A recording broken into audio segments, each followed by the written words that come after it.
future midwives or current midwives as the case may be, or current midwifery students, or future midwifery students, whatever works. Today we're going to be talking about MMI prep and how I did it, how my peers in my program did it. We aren't going to be talking about specific MMI questions just because at McMaster University, where I'm currently at and where I did my MMI, we signed a non-disclosure agreement, so any questions or circumstances specifically related to MMIs at McMaster for midwifery are not something that I or any of my peers are able to talk about. But what I will talk to you about is how we prepared for it, what we found most helpful or not so helpful, and that sort of thing, and hopefully that will help you get a sense of what you can do best to prepare for your interviews at McMaster as well, if that's where you're at. The stuff we'll share is also pretty similar for Ryerson and other sites in Canada from what I understand, so hopefully you'll gain something from this, and hopefully you'll get in, because I really want you there. So, I have a list here of things I want to cover.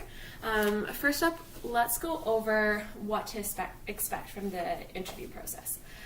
So, pretty much from what I understand, it is a standard MMI setup.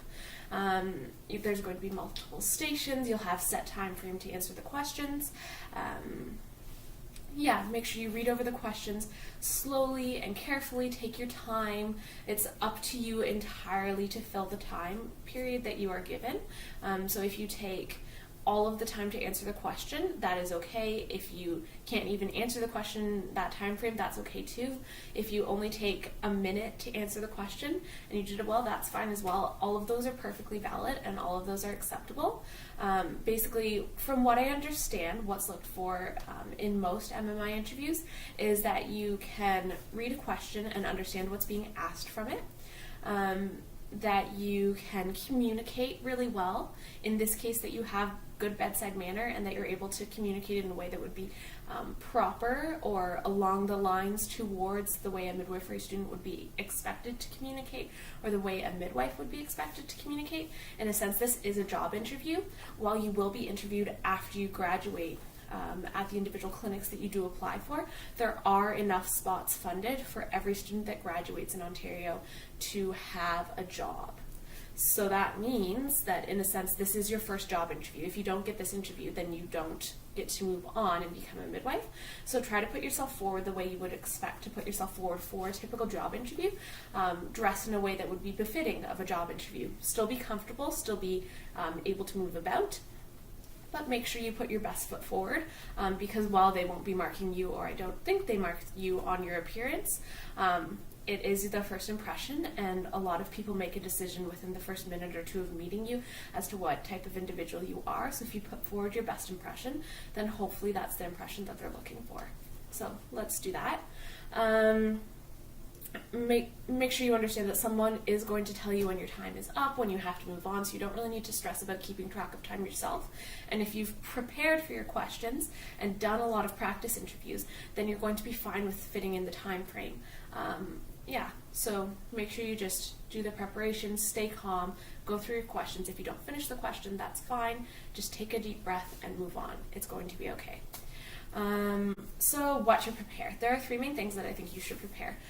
And while these things may not or probably won't come up directly in your questions, they will help you answer any type of question that comes to you, even if it's a complete curveball and something you never expected. So the first one is know why you want to be a midwife, or know why you want to be a midwifery student, as the case may be. It's the first question most people ask you when you're like, oh, hi, I want to be a student midwife or a midwifery student, as it is in Canada. In Ontario, midwife is actually a protected term, so the proper way to refer to yourself would be as a midwifery student. You can only refer to yourself as a midwife once you are actually a registered midwife, just so you know. Know why you want to be a midwifery student. Know what type of characteristics or personality traits you possess that would make you a good midwifery student and a good future midwife. And know what life events you have that really stand out, that can demonstrate your ability to, say, work through conflict or work through difficult situations, work under pressure, to excel no matter what's thrown at you. Just those life experiences that have made you who you are today, because for any question, there's usually a way for you to put in what characteristics you think a midwife needs and which of those characteristics you already have or how you're working towards them, or a way to put in a life event that you've had that you think makes you a good candidate to be a midwifery student and to be a future midwife. And just showing that you understand what it requires to take on this job and this career path that you've chosen will really set you above the bar and make you put your best foot forward. Those are the 3 things I recommend.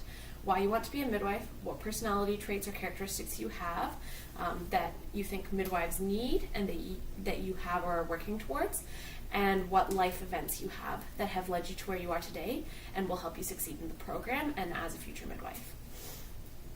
Next up, let's go over sort of how to answer and how to practice for the questions. And this is not by any means what you need to do. It's kind of what I did and what some of my peers did, and also thrown a bit of variety for what they did. On the one hand, you can absolutely not prepare at all. You can perhaps just, think about why you want to be a midwife and have some life events ready to pull. Perhaps you've done a lot of interviews already or done a lot of MMIs already, so you're just good to go. You don't need to do any prep. That's okay. That is amazing. We have people in our program who did that. They're spectacular human beings. Or you could be on the other side of the spectrum, never done a job interview, never done an MMI, have no idea what to expect, and perhaps this will be more for you. I had done quite a few interviews by that point. I'd never done an MMI of this style. I had done a different type of one where there were multiple people in the room, and I'd gone room to room and seen a few people in each room sort of thing, so I knew a little bit of what to expect from it, but it was a little different, so I prepared a lot for it, but that's also just kind of the type of person I am. What I did was I Googled MMI prep questions, and you Google that, the first few things that'll pop up will be 100 MMI questions, 50, 200, whatever it is. I printed off the first 3 of those. I think I printed 200 to 250 MMI questions, and I spent a few hours every day during my exam time just going over MMI questions, going through it, saying, okay, what do I understand from this question? What do I not understand from this question? If there was a life event that I could relate to this question, if there were personality traits that I could relate to this question, why I thought a midwifery student or a future midwife would need to understand how to answer or work around this interview component, and if there were any counter arguments to the interview question. Because with most interviews, what people are looking for is the communication, that you understand multiple points of view, if there are any, that you're able to pick what truths exist for you. So if there's a right or wrong answer in your opinion, that you're able to pick it and stick to it, while still acknowledging and leaving space for other truths and other right and wrong answers. I hope that makes sense to you. And then if I tried to always pick 3 points that I'd want to cover when I answered that question. So I started out by just reading through the question twice. I set a timer for 2 minutes. I read through the question twice. I jotted down my 3 points. I jotted down a life event, and I put down any personality traits that I thought related. And that took up 2 minutes, and I felt ready to go after that. And then once I found questions that I wasn't as sure about, that took me a long time to write down my answer, and you can't take paper or pen in, but for me that really helps me focus, so I practiced that way. If I had any that came up that I didn't really get, then I would go forth and spend 5, 8, 10 minutes going through my answer to that question, speaking it out loud. I'd talk in the mirror to do it.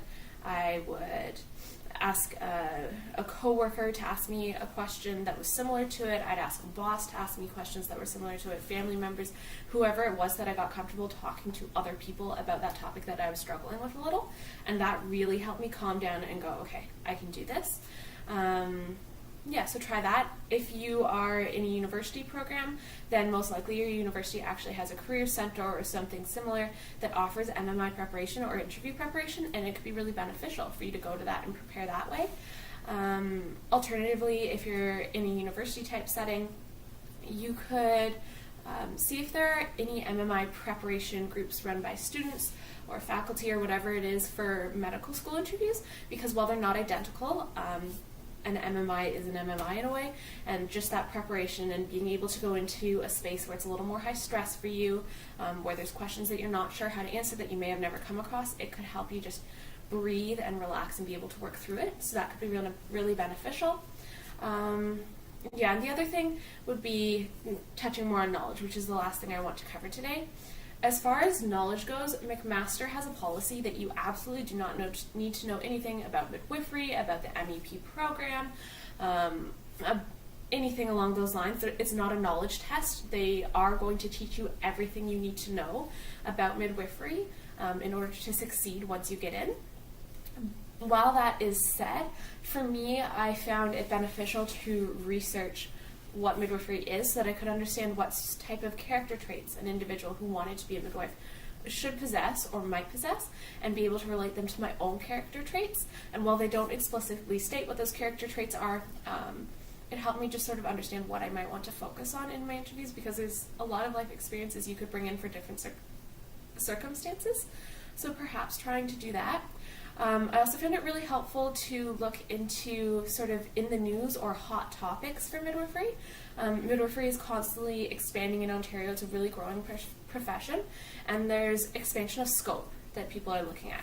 So I really wanted to know if there were any controversial topics related to midwifery in Ontario, if there was anything in the news that perhaps I should be aware about that I could bring in my knowledge and show that I have a passion for the subject.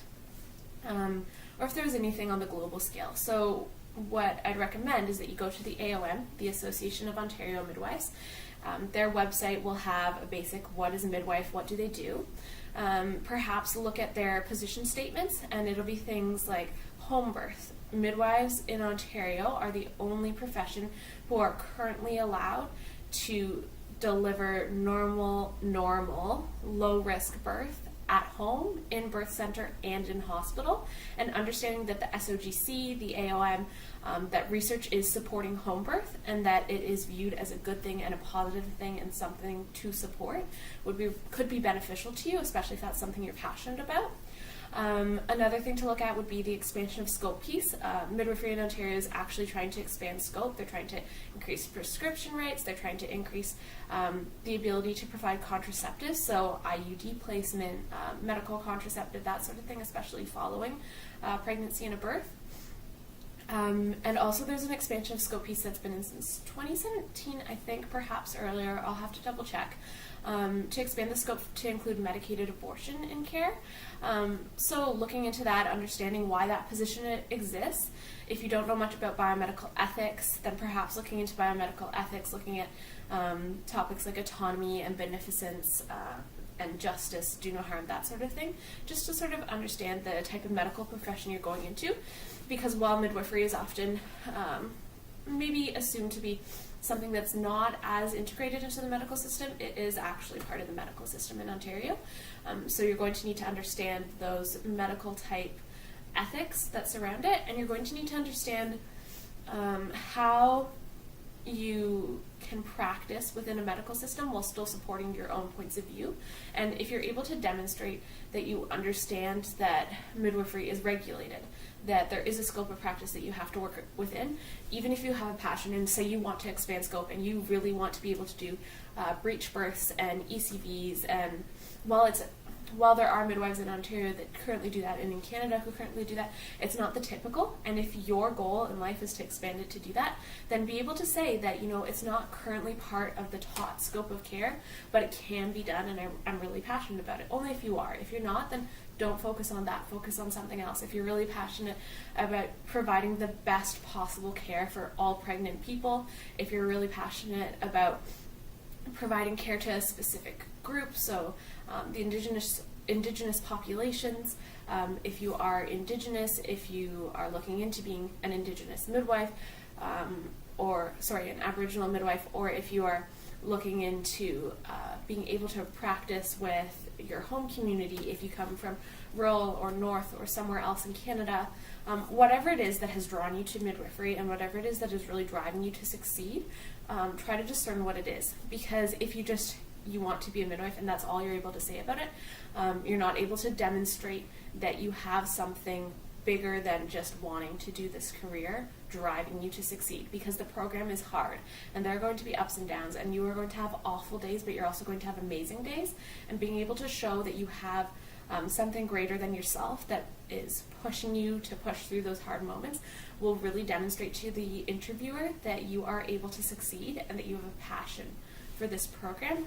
And yeah, hopefully if you put forth that information, then you are putting forth the best you, and you will get in. And even if it didn't happen last year, if this is your second time, your third time, your fourth time, there are people in our program who this is their fourth, fifth, sixth time, and they got in, they made it.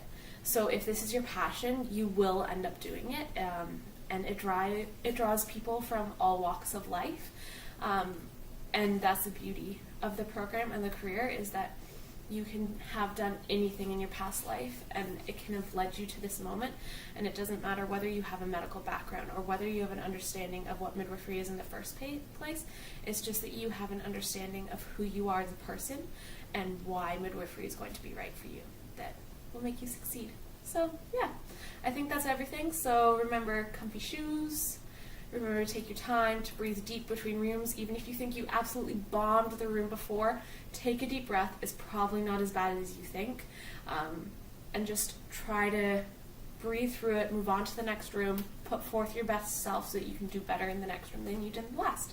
And in the end, it'll all work out for you. So yeah, and if there are any MMI preps going on at midwifery schools close to you, then perhaps go and attend them. We're actually running one at McMaster next weekend on the 13th. So hopefully I'll see you there. Thanks. Bye, guys.